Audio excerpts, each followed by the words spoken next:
gentlemen, Alan Tichmarsh.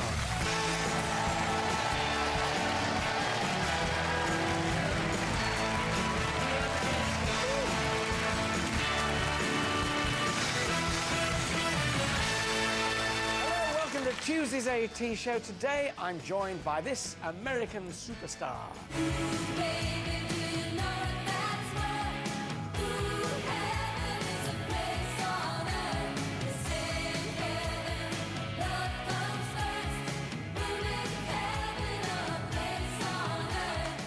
Grammy-nominated singer Belinda Carlisle reveals why she's taken to the West End stage.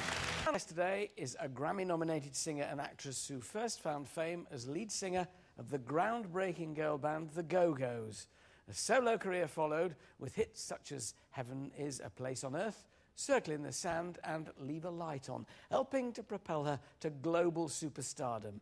And now she's making a name for herself on the West End stage in this award-winning musical.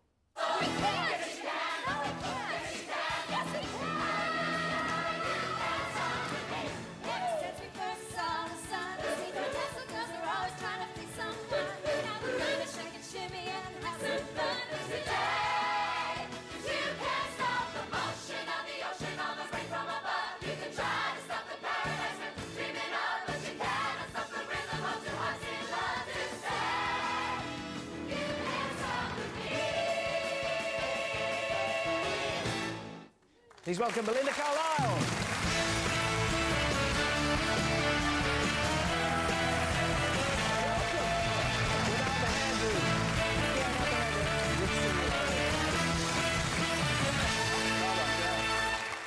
Belinda, having seen the show, it's a heck of a role, isn't it? A stupendous amount of energy needed. Are you enjoying it? I'm having a great time. It's I have a new respect for people who work on stage. It's a lot of work, but it's a lot of fun. Because it's kind of doing one show's okay, but yes, okay, there'll be another one tomorrow night and there'll be another one in the afternoon after that, isn't it? Yeah.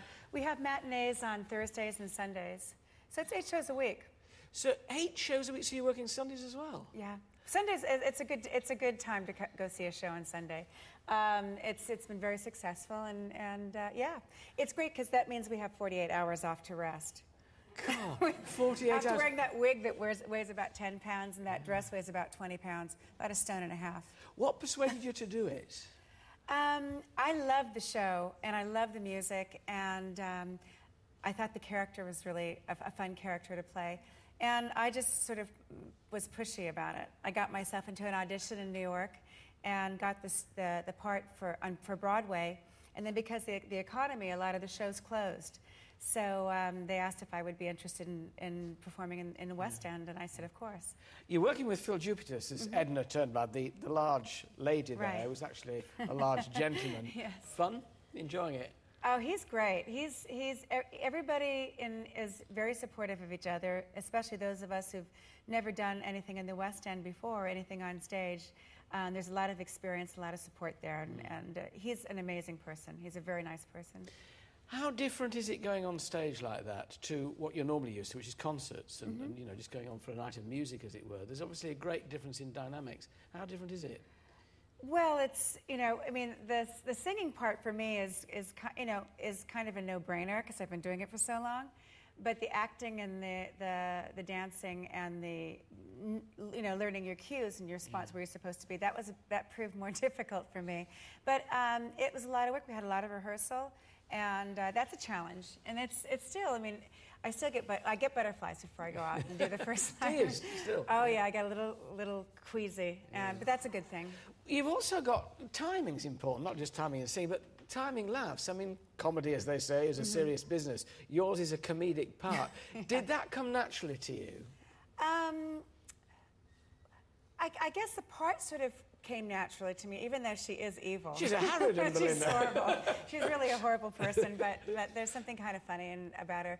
Yeah, I think comedy probably is more difficult than drama because it is, but the thing about the Hairspray is that the material itself is funny, and to play it straight is a lot funnier than trying. So I just let the material do the talking. Now, it's not as if you're just doing that because you've got a new album coming out later on. You've also got your memoirs, your autobiography coming out. How on earth are you finding time for all this? Are you doing these in between? Oh, gosh. I mean, I'm really lucky. I've been in music for 30 years, and I've been very, very lucky. And where I have a backlog of material, I had a French album that was out 2 years ago that did well.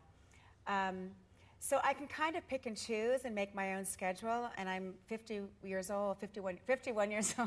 So I'm at a stage in my life where I can really kind of make my own schedule, and I have that luxury, and I'm very, very blessed in that way that I can do that.